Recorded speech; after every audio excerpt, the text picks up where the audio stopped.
I'm reading The Invisible Way by Reshad Feild.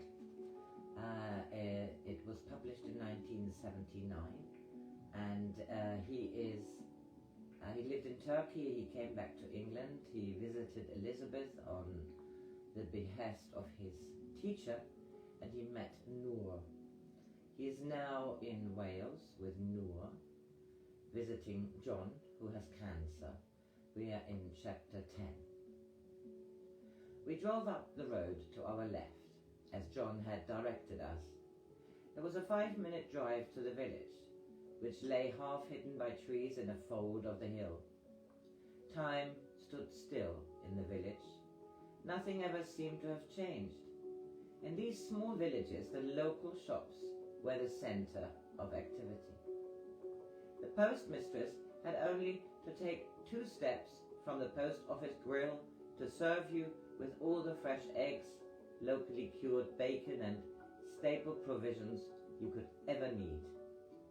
There was very little that could not be learned in the village shops. We stopped to see if we could find a gift to bring back to John.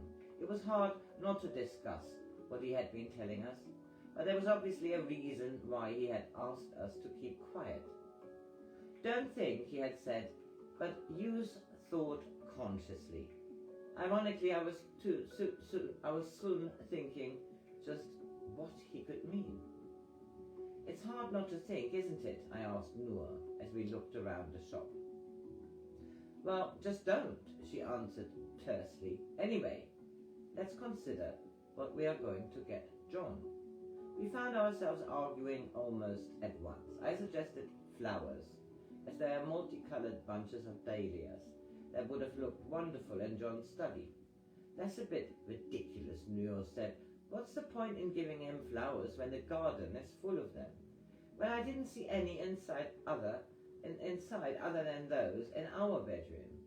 Obviously, then, if he wanted them, he would ask Fordy to pick enough for every room in the house. Why would he want cut flowers? All right, then let's not buy flowers. But it's not as though you've made a suggestion yourself, I responded, testily, getting cross. Why don't you make your mind up and decide what you want to buy? I've said what I thought was right. I noticed that the postmistress was eyeing us carefully from behind the counter. From experience, I guessed what was coming. So I answered her unspoken question. We're staying with Mr. John, I said. Perhaps you can help us. We want to take him a gift, but we're having some trouble deciding what to buy. What do you suggest? Well, I'll tell you what, she answered in her lilting Welsh accent. Mr. John loves those cheddar cheeses in the basket over there. They are made on a farm in the West Country, but they're difficult to get these days. Miss Ford came in asking for one only yesterday, but we were out of stock. One of those little roundels is just £2 to £3, so it isn't very expensive. Would you like that, Noor? I asked her, or have you got some other suggestion? Why don't you just buy what you want, she said. Don't you worry, miss. I know that it is difficult to choose, but you can be quite sure that Mr. John will be heartily pleased. Noor smiled ruefully then and took the cheese. She also chose a freshly baked loaf of bread, still warm from the oven, and brought it over to be wrapped. I'm sorry, she said. It's been a difficult day. I suppose Mr. John has been telling you all his famous stories, said the postmistress. He's lived here for a long while now, but he doesn't get out much. It must be difficult being crippled. They say he had an accident or something, but he never said much about it, even when he could get about in his wheelchair. If you ask Miss Ford, she just shuts up and won't say anything either, so we keep quiet about it. Here, take another one of these loaves of bread to him from me and tell him we were asking after him. We left the shop and walked across the square to the pub, the smell of fresh bread under our noses. Inside there was one tiny bar and an adjoining room where 5 men were sitting around a table playing dominoes. We sat down at a corner table and ordered 2 pints of bitter. Has it ever occurred to you to look at this situation? I said to Noor. Here we are, living with a dying man, as though everything was perfectly normal. We are asked not to think about it or anything else, let alone to have a discussion. And we haven't even begun to sort out our mutual future, if there really is to be one. Furthermore, for heaven's sake, Noor said, laughing, what most could you want than what is happening? What more could you want than what is happening? Since I've been with Elizabeth, I've learned to accept things as they are, even if they appeared half mad at times, for everything is complete in itself, if we could only understand it. Of course the situation seems unreal at times, but there is still a sense in it, all from which to learn.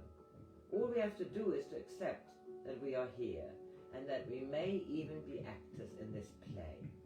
I think the reason John asked us not to discuss all this business about being conscious was because you or I or both of us were liable to take it all too seriously. What he said was deeply significant, but there is a funny side to it too. Have you thought about how we are going to make love consciously, for example?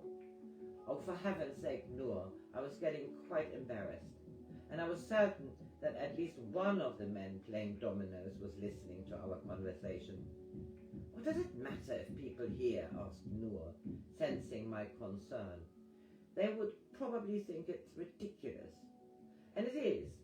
Just imagine how we are going to get our act together on all the levels that John mentioned. By the time we concentrated on all the necessary things, we would probably forget what we were there for. Luckily, the pub door opened at that moment, as I was certain Noor was not about to be deterred from the present thread of the conversation. A woman came towards us. Her presence reminded me a little of Elizabeth, for she was about the same age, but her appearance physically was quite different. She was tall, and her height was accentuated by a long raincoat that reached the top of her Wellington boots. "Hullo," she said, stretching out her hand. "I'm Margaret, the person you spoke to on the phone. John sent me to find you. He guessed you'd be here. Mind you, there isn't another pub for 10 miles. He suggested we all have lunch together at the house, and that you were probably talking too much." Her expression was mischievous. "I'll join you if I may. I could do with a beer myself before we go." She sat down next to us, unbuttoning her coat. It's hot. I've just walked up the hill. How is John, by the way? I have been more worried than usual about him recently," she said. "He seems tired," I replied, "but we have just met him and have nothing much to go on. He is fine for a while, but then suddenly gets exhausted and has to rest. This morning he was up very late, and Fordy seemed concerned." "You know, Fordy is a wonderful person," Margaret began. "Can you imagine what it must be like, living day in and day out with a man as ill as John is, knowing he could die at any moment? Her faithfulness and loyalty are amazing. There's nothing she wouldn't do for him, and she knows him so well that if she's worried, there is a reason for it. Her intuition is uncanny. I don't know whether she mentioned it to you, but she is half Romany, gypsy. I think that's where she gets all her sensitivity from. She keeps quiet about her background, as people are very reserved about such things in this part of the world. But she is a fascinating story. She originally came from a very old English family. Her grandmother lived in a rather grand house in the West Country, I believe. When Fordy's mother was around 16, she disappeared. Police searched for weeks. It was written up in the newspapers, and many different theories were put forward. They gave her up for lost in the end, deciding that she must have committed suicide, as she had the reputation of being an oversensitive young girl. Of course, it could never be proved, since they did not find her body. What actually happened was that she had run away with the gypsies. Several caravans were parked outside the grounds of the house, and they apparently accepted this young English girl into their circle. She fell in love, travelled with the caravan to France, and Fordy was the result. In fact, Fordy still speaks fluent French, although she doesn't use it very often. Actually, she will probably be quite upset if she knows that I've told you this much. I'm in trouble already, so I'd better shut up. Cheers, she said, lifting her glass of beer. But how did she come back to England and land up in Wales? I asked. Quite honestly, I don't know. She hasn't told John either, so we remain in the dark. All we do know about Fordy is her kindness and generosity. I also am deeply indebted to her, as she has taught me almost everything I know about the healing herbs, that I now use extensively in my own practice. She fits into the play quite perfectly. It's a small world when it comes to this sort of stuff, isn't it? What sort of stuff? I interrupted. I found a sense of agitation mounting within me. The whole situation, the people, the coming and going was beginning to feel like a setup, an unreal one at that.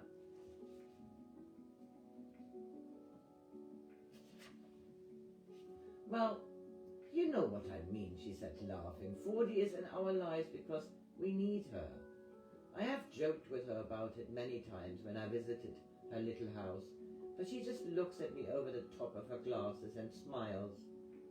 I remember a few months ago, when we first talked about the imminence of John's death, we were both obviously upset, and although the news was not a surprise, it was a shock. Somehow, cancer or no cancer, we all thought he would go on for years. All she said to me at that time was, well, dear, a play does not run forever, you know. You have both been very lucky to have been introduced to all this, Margaret continued. Not everyone is, and not many stick it out to the end. You've both learned a little about what it means to be pupils, and that isn't easy in the first place. The only reason that I know anything is because I'm hopelessly inquisitive, always on the search and getting myself into deep water, but loving every moment of it. Have another beer. On me this time. As we got up to get the glasses of beer, I noticed the intensity of Noor's expression as she listened to Margaret speaking. It was as though she was looking for confirmation of some deep intuition of her own. Margaret did not seem offended. In fact, she seemed to understand. For when I came back to the table, she had her arm around Noor, and they were sitting quietly. Don't worry about us, Margaret said to me. Many of the best things are unspoken. You know, she went on, I'm very grateful that you are here with John just now. He's so pleased. He telephoned me the moment he got the letter from Elizabeth that said you were coming. I've lived in this village for years, and I've watched the change in John. When he was stronger, there was a steady stream of visitors each week. Each weekend, people came from the United States who either knew him or had heard of him. Recently, however, he has stopped people from coming. He has often told me that it won't be long before he dies, and he wants to be prepared. Too many visitors would bother him now, as I am sure you understand. What exactly was John involved with? I asked her. He mentioned that he had worked for her diplomatic service at one time, but I don't know much about the rest of his life. She smiled. Many people have asked the same thing. Some pretty amazing people have come to this little village to check up on John, mystic, philosopher, healers of all sorts, and a physicist or two. He wrote a fascinating paper several years ago called Patterns, which was privately circulated and studied. It concerned a vision he had about an alchemical process that could be used to help sort out the energy crisis. It was all way out of my grasp, but drink up now, we had better get back. You can take me with you if you will, as it's raining outside, and the walk to John is a bit far in the wet. He still seemed very tired when we returned. He was sitting in the dining room with a glass of sherry in his hand, while Fordy bustled about preparing the table for lunch. "You are just in time," said John. "Help yourselves to some sherry from the sideboard if you want." "Now, don't be too long, Mr. John," Fordy announced sharply to him in one ear, so that he had leaned away from her, laughing. "Lunch will spoil, and you know you must eat properly. You'll see he's ready in 5 minutes, won't you, Mrs. Rhodes? Otherwise everything will be cold." "See what I mean?" said Margaret. "You can see who rules this house." We all laughed then. Noor and I told John about our adventures in the village and how I had decided that what I really wanted to do was to settle down while Noor was going to grow herbs and cook delicious meals for the family. You are an incorrigible romantic," said John. "You would be bored in a week. You can make all the plans you wish, but it all depends on Kismet, and we don't want to interfere with that, do we?" he said, winking. During lunch I noticed Noor looking at Margaret again in that quizzical manner I had seen earlier in the pub. During a lull in the conversation, Noor turned and asked her what she did in the village. "Oh, I do pretty much what everyone does," Margaret answered. "Help with the church, visit old people, watch the world go by. You know what I mean. After all, there isn't much to do here unless you're a hill farmer with sheep to look after. I walk a lot with the dogs, and I try to get away once a year on holiday to Greece, Crete, actually. I love delving into ancient history." "Now come along, Margaret. I've already told them you're involved with healing," John said. "So why don't you tell them what you really do?" "It's just that I'm interested in a method of healing called radionics," she said, turning to us, and although it is a precise science, few people accept that yet. "I've never heard of it. What is it?" I asked. "It's hard to explain," she replied. "Let's just say that radionics is a science of the future. It is illegal in some countries, though. It is quite accepted here in England." "Radionics is an odd word," Noor interrupted. "It sounds as though it uses radio waves or something." "It's not like that at all, actually. The word is misleading. Some of the instruments do look rather like old-fashioned radio sets. However, and perhaps that's where the name came from, although I don't really know the origin of the word.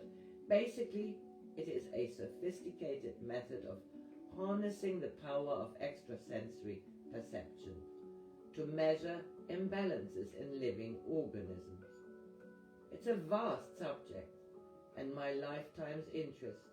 However, as I said before, it is very unorthodox and still in its infancy. A few people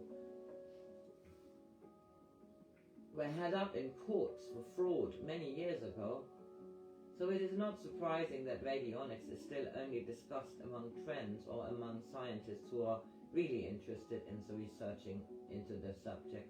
You see, the whole principle is exactly contrary to the approach of the normal medical profession, which treats physical symptoms. In contrast, radionics attempts to treat, without the use of drugs, the causes of illnesses emanating from a formative plane, such as an alteration in the pattern or matrix of a person's etheric substance caused by the crystallizations of a shock or opinion fixed in that person's conceptual pattern. This can even come from the unfulfilled wishes of a parent, or race, as a child's matrix is partly colored by the imprint or pattern passed on implicitly from its parents. You see, it is important to understand that the uncolored matrix of a human being contains the fullness of that being's potential imperfection. The matrix is an holographic plate. This perfect matrix, the archetypal idea of the Divine Mother, from which creation is continuously becoming, contains in its womb the archetypes of all creatures and kingdoms. And however much this perfect matrix is broken into segments of multiplicity in the mind, each individual piece, like the hologram, still contains within itself the original holistic picture. The subject was fascinating. John interjected from time to time with some of his own experiences, and I realized later that in the intensity and interest of the conversation, I had not noticed the incongruous situation of John, who was so desperately ill, commenting authoritatively on this advanced method of healing. So I'll break this here and continue chapter 10 soon.